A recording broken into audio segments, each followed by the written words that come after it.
Alright guys, we just got back from mowing and my Scag almost let me down. Almost. For being an older unit, it hasn't had any major issues on me yet and it just keeps ticking. But the bearings decided to blow out on the front caster here. So I'm going to show you guys how to remove that, punch out the bearings, clean everything out, and put a new set in there. We're also going to do a service on it. We got to change the oil, check everything out, get it ready for the busy season as if it hasn't been busy already. The X blades are coming off. I usually keep those on for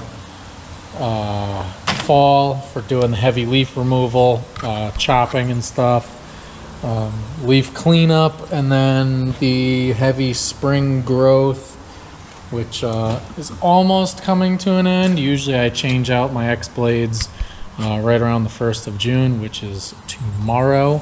So we're going to be doing that. Also need to check the belts and everything else, because last year the PTO went on the back side of this, and I was able to modify a bigger PTO to make it fit on there. So we kind of want to check on that, see how that's working out, and a bunch of other miscellaneous stuff. Got to grease it. I want to pull the tires off, tighten up the parking brake, make sure that the bolts aren't broken again, because that's a common thing. I'll show you more about that in a little bit. At least on this machine and a couple others that I've worked on, the bolt that engages, or that pivots for the parking band, tends to snap. Do I know why? No. As far as I know, it's a Scag problem. Haven't seen it on other ones, but all the Scags that I've done major work on, I've seen it. So we're going to pull this off and get ready to start work on this. All right.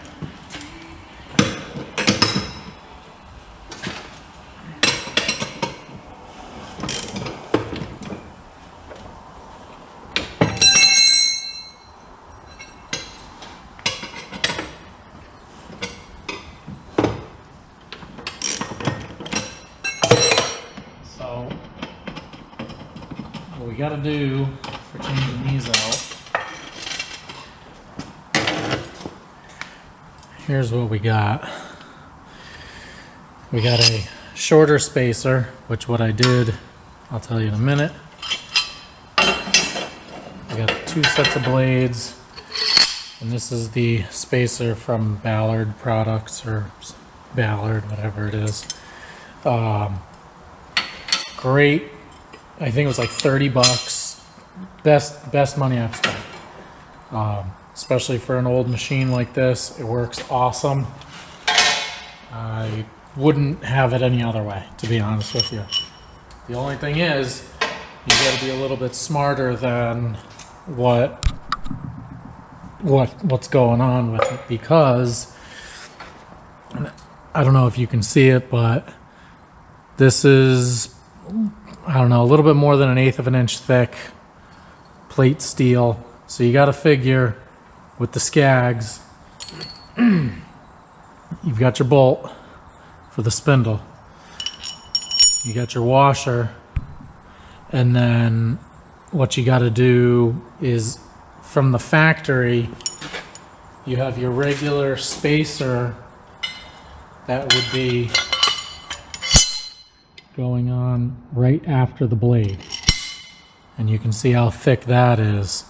So what I did is, because we're putting a secondary spacer and a second blade, you got to measure how thick the spacer plate is and the blade, which I think it came to like almost 1/4 of an inch. I don't remember. I did this like 2 years ago or more.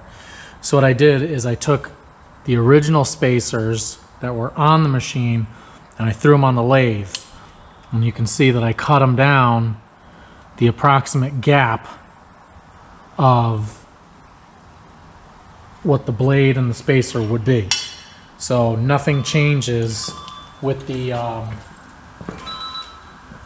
when you put the blades on. So this height and this height for the cut are the same. So it doesn't change any of your pinholes or whatever, and it makes it easier. The other thing is, when you put two blades on and you leave the original spacer on there, it lowers the blade. So it changes your height, but it also changes the velocity of the air moving underneath the deck. So what happens is, instead of discharging everything out the side, you'll start to see a lot of stuff coming out the front, the side. You can't really see it coming out the back, but come fall, leaves just come out all over underneath the deck. So if you know a machinist or a machine shop or whatever, get your buy another set of spacers, cut them down so that they fill the gap of the extra blades, so you don't have to change all your pin heights and everything all the time. Really helps it out, really makes everything a lot easier. Then you don't have to remember what your heights are at or anything. Then you don't have any more issues. All right. Next thing we gotta tackle, since we got one of them off, we gotta work on this thing. See if we can get these swapped out. I got spare wheels all rebuilt, ready to go, but I'd rather show you guys that don't know how to do this, how to get it done. Because it's really easy, and if you don't have to stop what you're doing and bring your machine to a shop because of this, it'll save you a lot of money.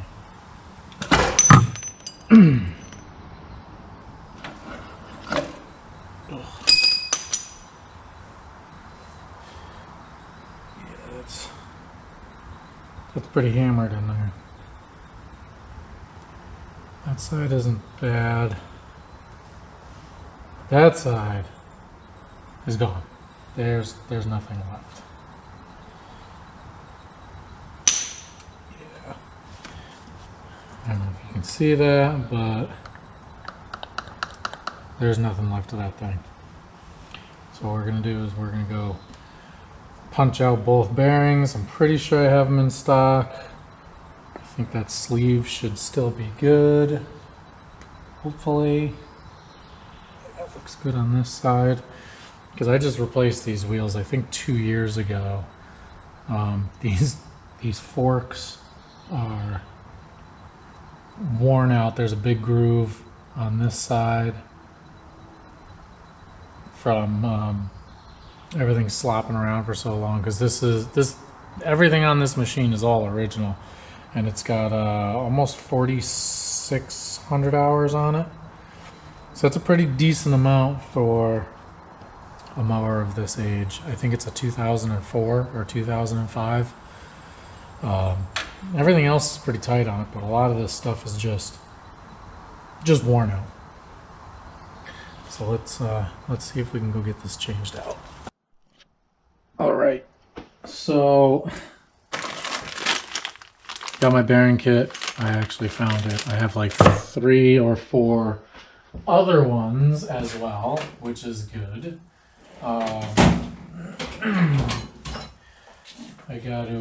I should just put another wheel on it and call it a day, but I'd rather get this one rebuilt because it's newer and less worn out than all the other ones.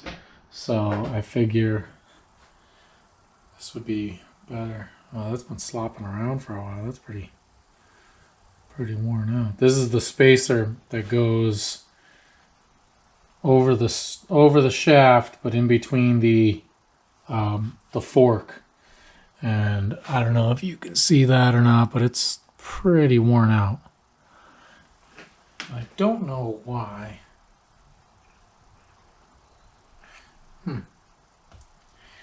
Well, either way. Oh yeah, that's pretty well hammered.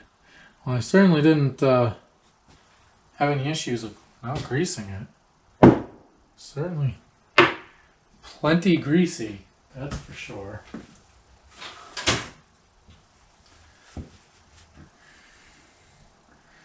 That bearing's not bad. This one's shot here. We're just going to replace both of them because it'll be easier that way.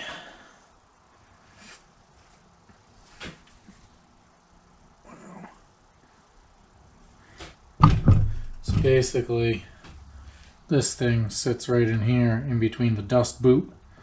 You can see that's been flopping around for a while. It keeps pressure on the bearing race on the inside here, like so, because as soon as you start getting all loose on the bearings, they get worn out real quick, and then they break or fall apart like this.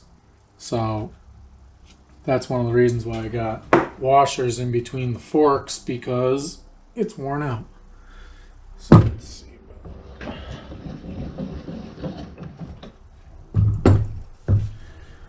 See if we can get this thing punched out of here.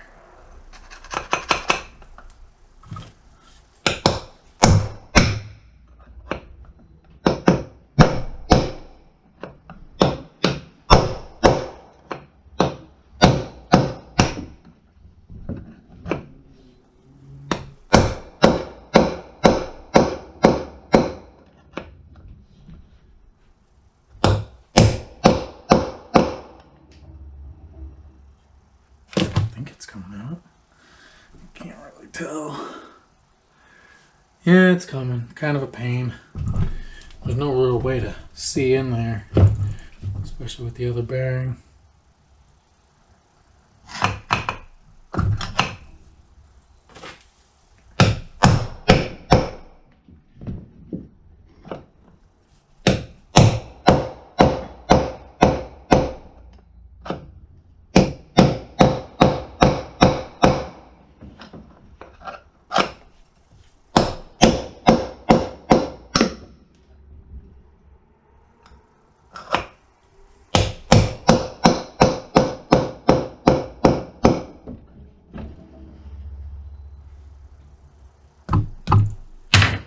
Well, there's the dust boot, or at least part of it.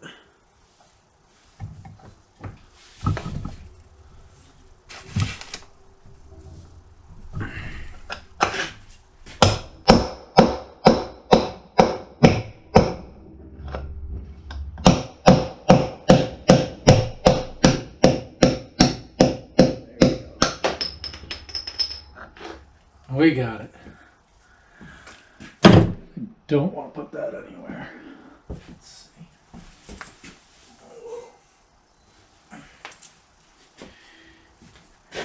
Yep, nothing left of that. Throw it in. Scrap bin. Let's see if we can. Oh yeah, that's nice and nasty in there. We'll have to scrape that out in a minute.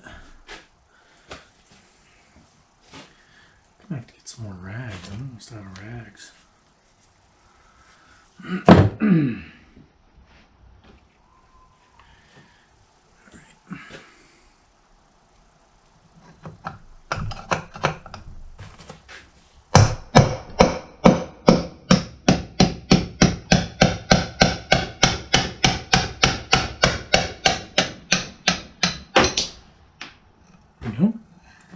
Boy, that one went easy.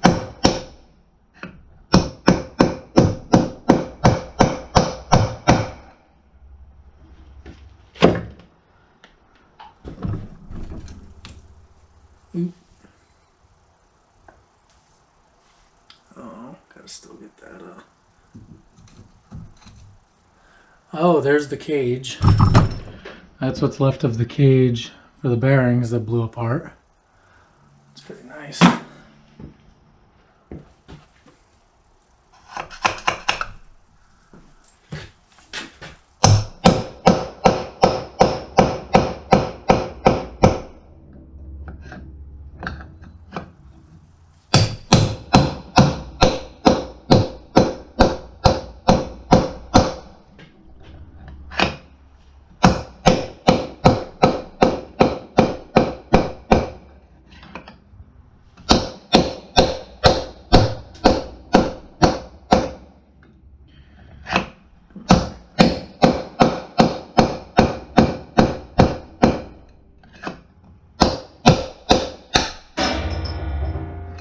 There we go.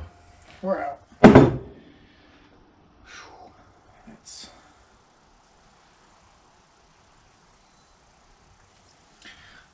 nasty.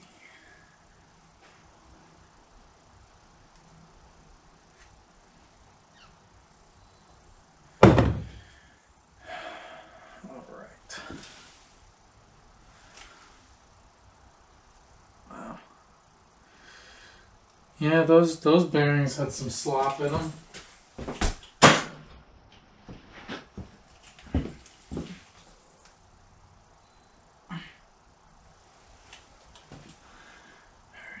Races out, we got everything out good.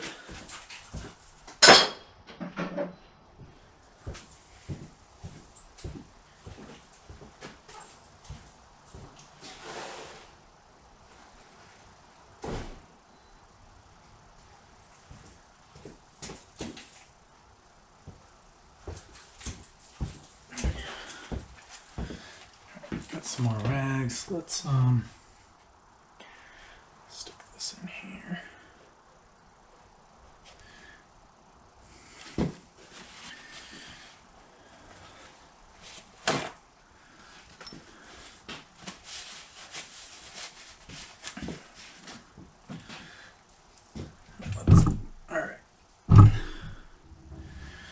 We're going to push this out so it cleans it just about all the way.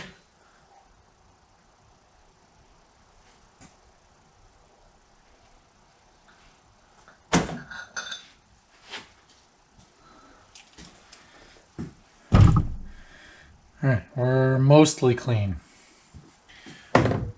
Mostly.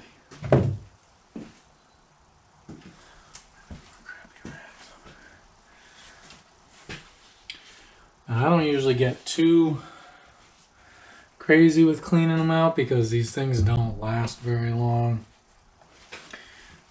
But I do want to try and clean it out so I can show you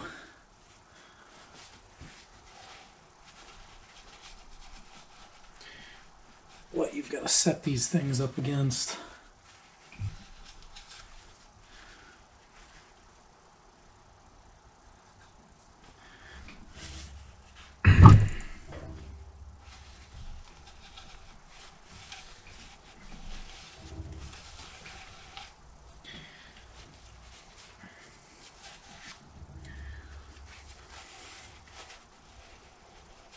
Push this one back too.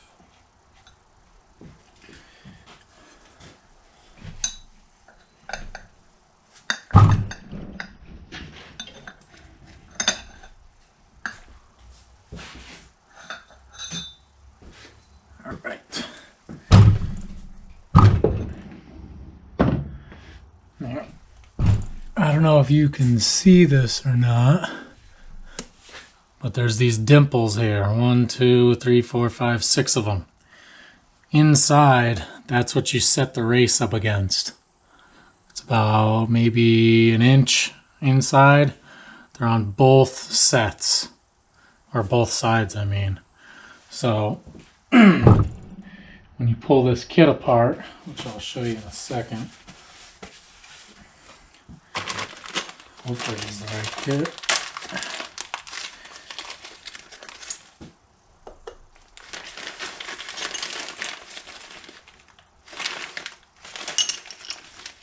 Okay. I don't know if this is relevant anymore. This is the wheel bearing kit. 09-9944. I bought these years ago. I don't know if they're the same part number, if they've changed or anything. No idea. But it's pretty common. You should be able to look it up. It shouldn't be that hard to get. So you got your 2 spacers. You got your 2 dust boots that go on the outside. And you got your bearings and races.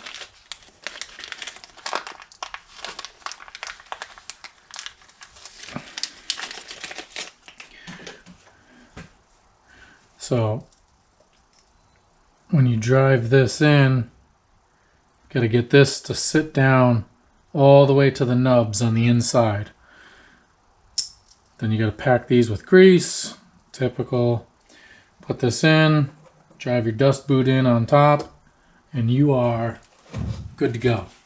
So we're gonna get these driven in here. I don't know, I don't remember what size socket I need for this. It's been a while since I've done this. At least 2 years. I learned the hard way that if you buy the cheap bearings, well, it's not even so much the hard way. I learned that if you buy the cheap bearings, you have to do twice as much greasing right away. Otherwise, you will blow them apart very quickly. It won't take much. 1.25 inches. That's the size we need.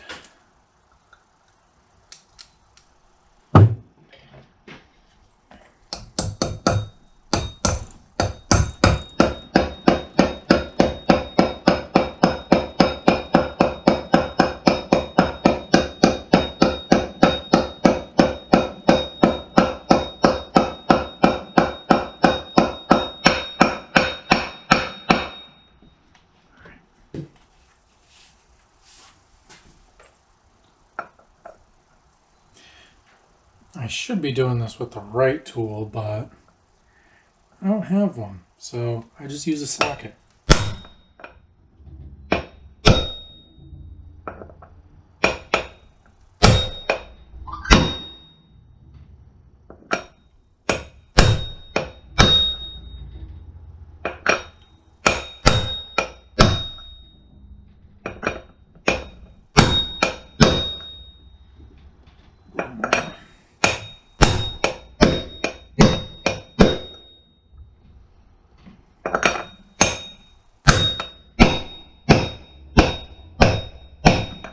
Yeah, that sounded solid. That means we're at the bottom. Yep. Feels good. All right. Now you can see that that's in. So now what we got to do is we got to get a little bit of grease, pack these, get them in there, and maybe I'll get 2 years out of these things. That'd be kind of nice. Will it happen? I don't know. We'll have to see.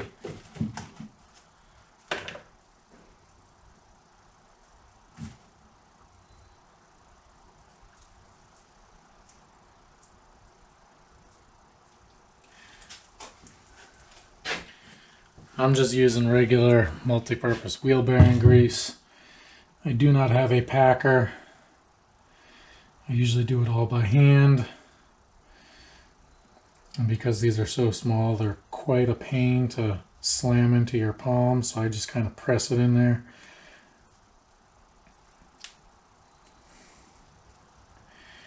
And usually it gets through.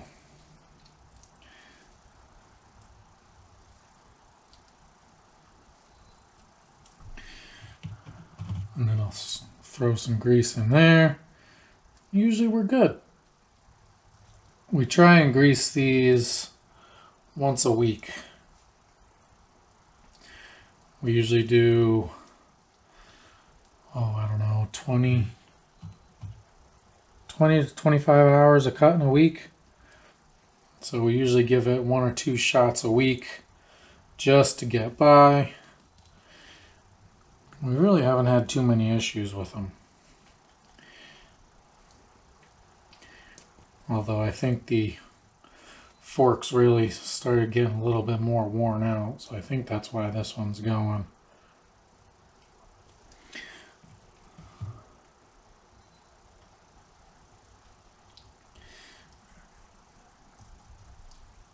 Load that up in there.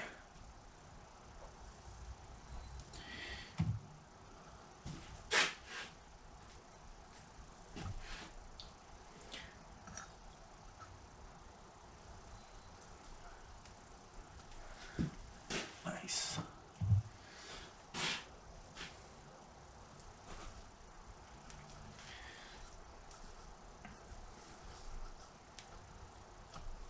All right.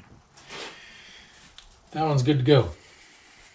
Now I just gotta throw the dust boot in there.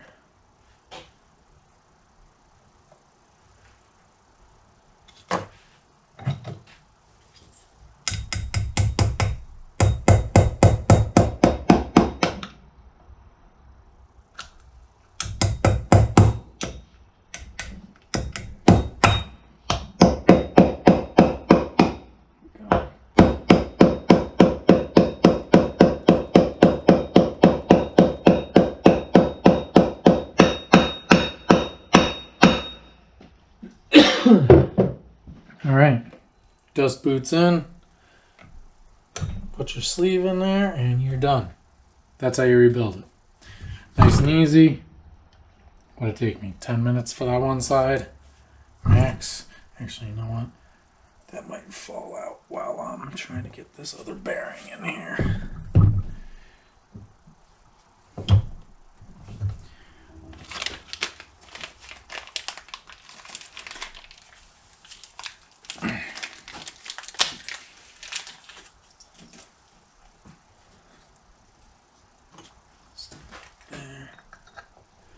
I had one that I rebuilt. It was so worn out. I don't know if it's sitting on the shelf over there. The brace wouldn't even pound in anymore. It just kind of slid in there because it had been changed out so many times.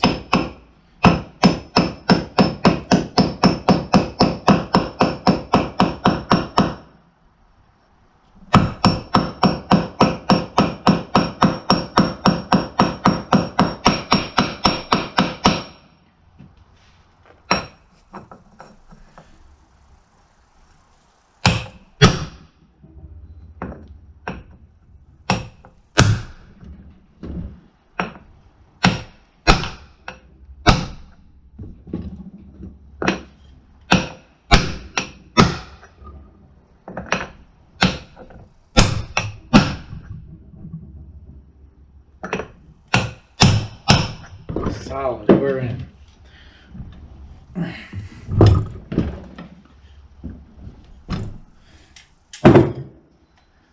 Let's get this bearing packed so I can get this mower back up and running.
Good to go.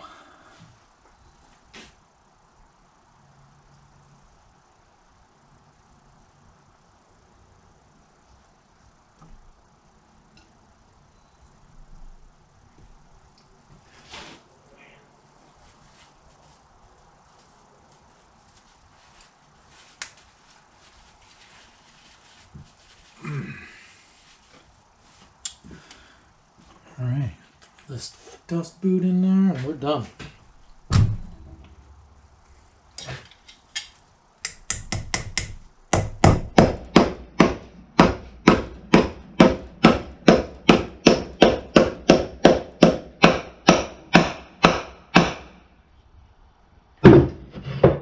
Wonderful.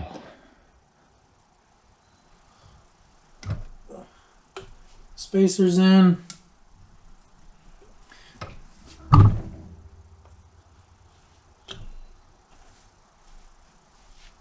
And that's how you rebuild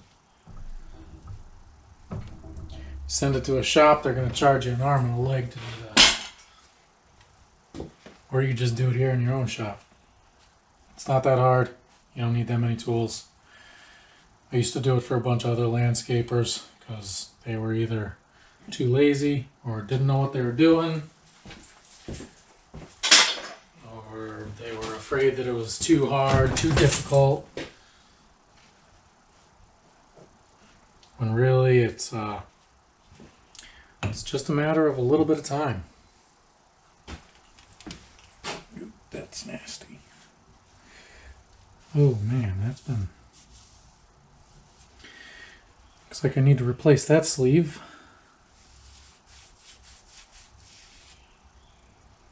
See, that's been riding pretty hard on something.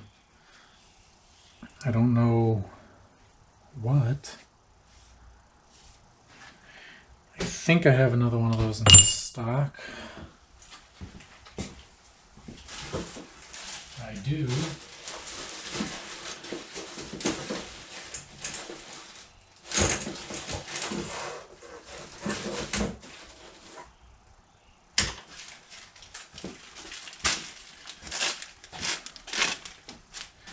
This is the actual shaft that goes through.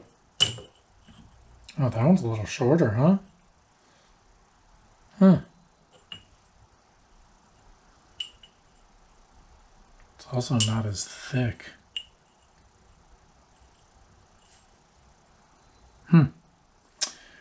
That's no good.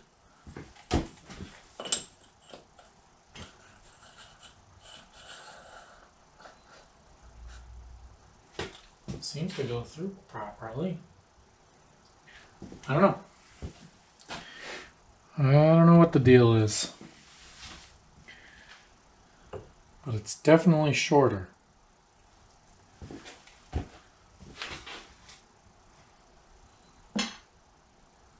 I don't know. Seems to work. All in all, I think the kit for everything here is, geez, I don't remember. I think it was like $100 for the sleeve, the spacers, the bearings, and the actual dust covers. I don't remember because I don't buy the really cheap ones anymore because it's not worth it. But this one, totally worth it. You'll get a couple years of pretty hard use out of it.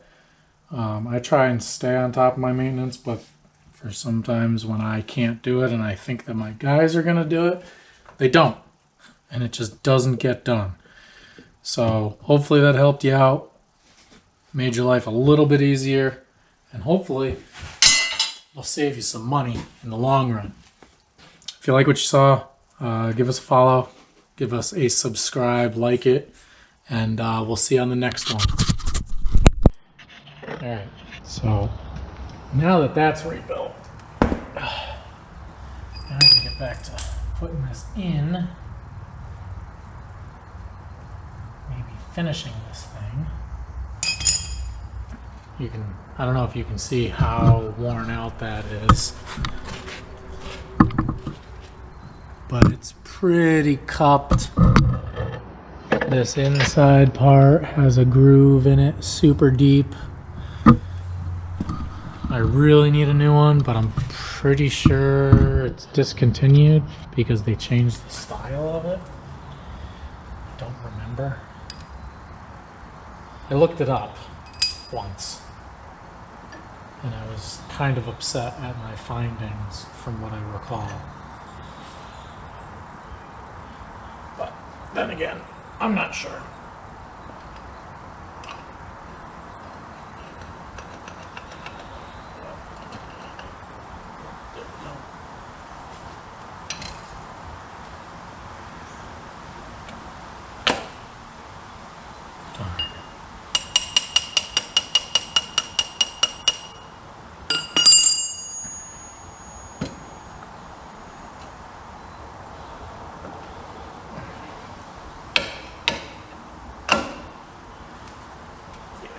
You can see that's got a little bit of play, to say the least. Hopefully with these washers in here, that'll tighten it up a little bit more. I might take the other side apart just to check, because I really don't feel like buying all new crap. If I can even buy these, I don't know if I can. But these bearings, those are nice and tight in there, so I'm pretty happy with that.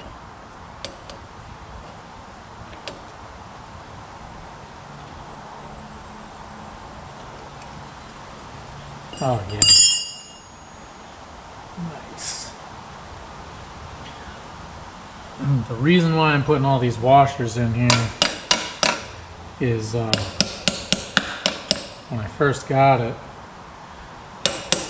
it didn't have the washers in it and it would slop back and forth. So if you tightened it up, this fork would pull in too much, which I saw it happen to other people. It would crack up here at the weld for the shaft that goes up. So I measured it, spec'd it out, and I put only the 2 washers in there. But now that everything's considerably more worn out, I wanted to put these extra ones in on the outside to really help. Oh yeah, that's nice. That's perfect. We'll get a bunch of grease in here.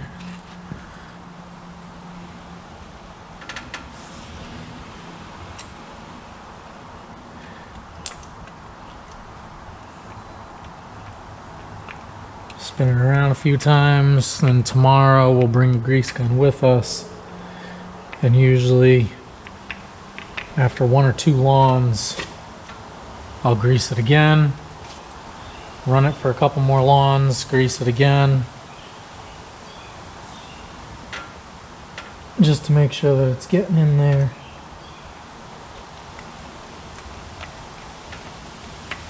And we're out of grease. Perfect. Couldn't have ran out at a better time. Either way, not too worried about it.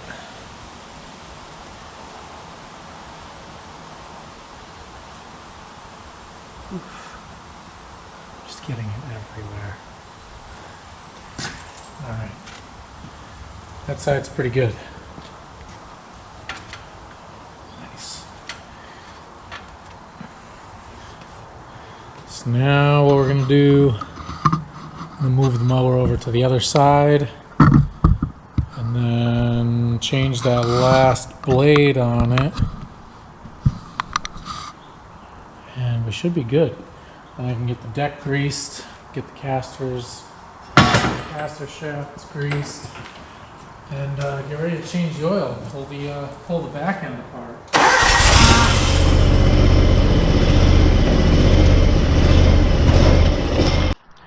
Alright, remember how I was just explaining to you why I put the washers in there? This is why. See how much play that has back and forth? Doesn't keep equal pressure on the bearings, so it causes them to wear out. And I think I didn't do this side because I didn't have enough washers at the time, or something along those lines. So we're going to pull it apart, check the bearings, make sure everything's good, and then slap some washers in there, make sure that it stays a little bit tighter. Because I really don't want to have to be rebuilding this side as well, which most likely this side is pretty worn out now. And yeah, it's just the name of the game. That's what happens when you run old equipment. Stuff just wears out.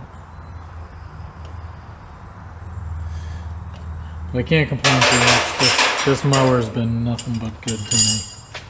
It's made me a lot of money over the last couple years. So I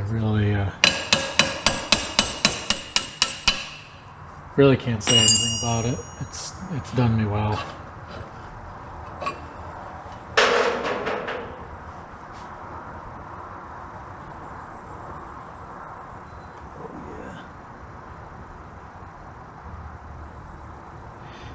Yeah, that's been slopping around for a while. We'll be changing those soon. Unfortunately. But for the meantime, we are going to stick it back together with some washers, and I will just expect to rebuild it probably in the fall time, most likely.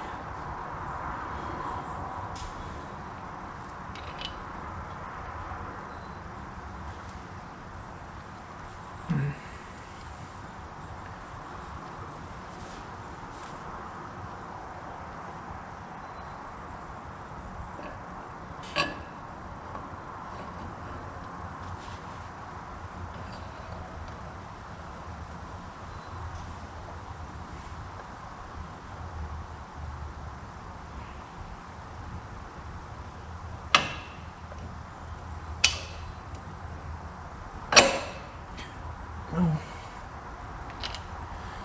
Sweet.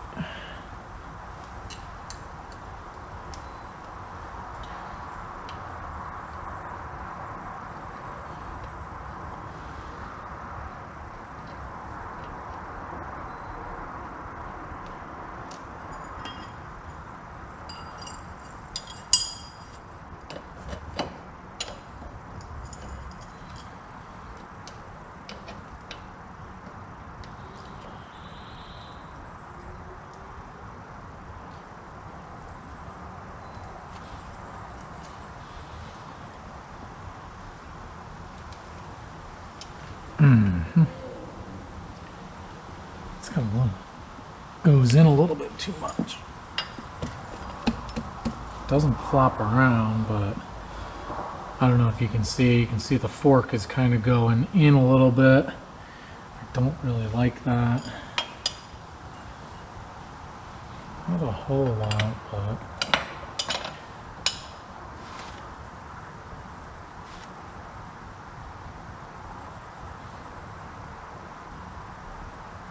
enough where I don't like it. We'll put this washer on the inside.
Much better.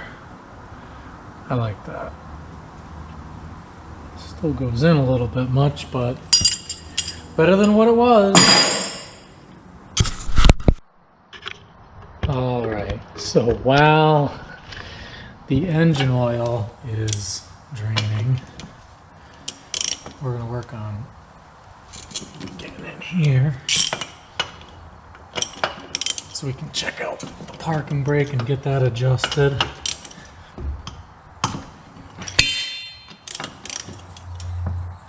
Make sure everything is good in here. Also, a lot of guys break my balls on the landscaping forums on Facebook for running these tires. They're really not as bad as everybody thinks. They've got great traction, and as long as you don't like totally zero turn on them, they're phenomenal. They really don't destroy lawns. I also tow my wood chipper with them and my stump grinder, and they're really great. They really are.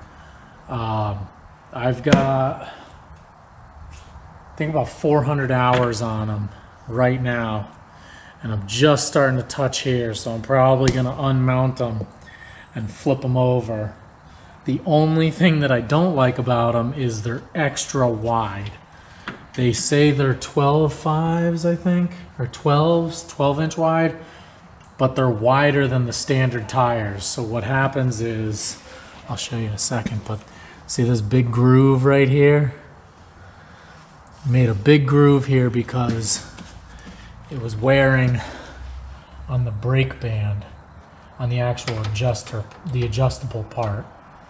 So that's the only thing that I don't like about these tires. They're a little bit too wide. So I had to put washers on the backside. Yeah, I know, I use washers for everything. But I had to put 2 washers to space it out enough so that it wouldn't completely shred the inside of the tire and wear it out. Actually, this one's pretty good. Usually this bolt right here snaps off all the time. Super annoying. I gotta get the grease gun for that.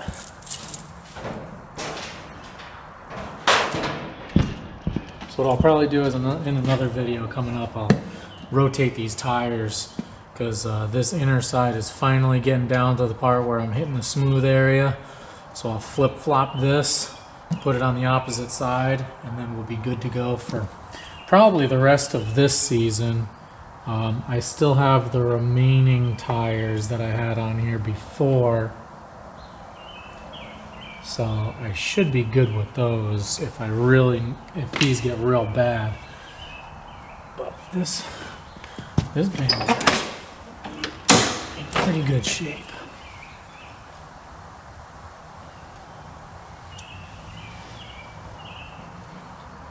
That one's not too bad.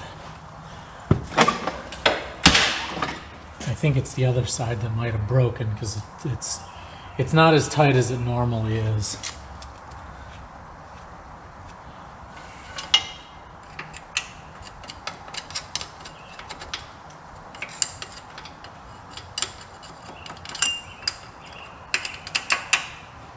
But the way that you adjust it, you got to pull this cotter pin here. I don't know if you can see that. And then when you pull the pin out, you can tighten up the adjuster just a little bit to get a little bit more throw in it. I don't know if you guys are able to see that or not, but it's pretty easy to do. Not that hard. You don't have to send it to an auto shop or whatever.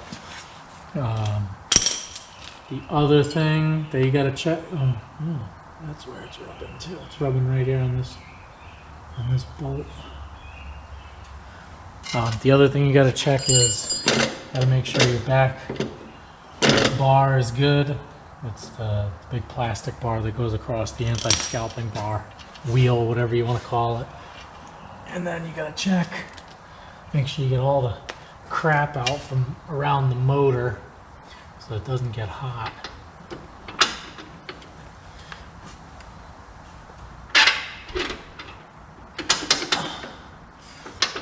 I like checking the Heim joint on the back of the triangle bar here. And then the other thing you gotta do, you gotta grease this. This is actually really worn out, and I really need to replace that. I actually need a new deck. The deck is shot, but it still works. And I'll probably end up using it for another 10 years.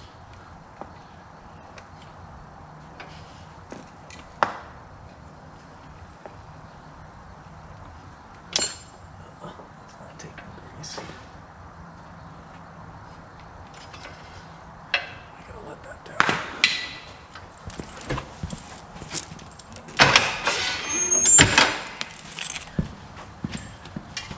Alright, that might be a little easier to get through.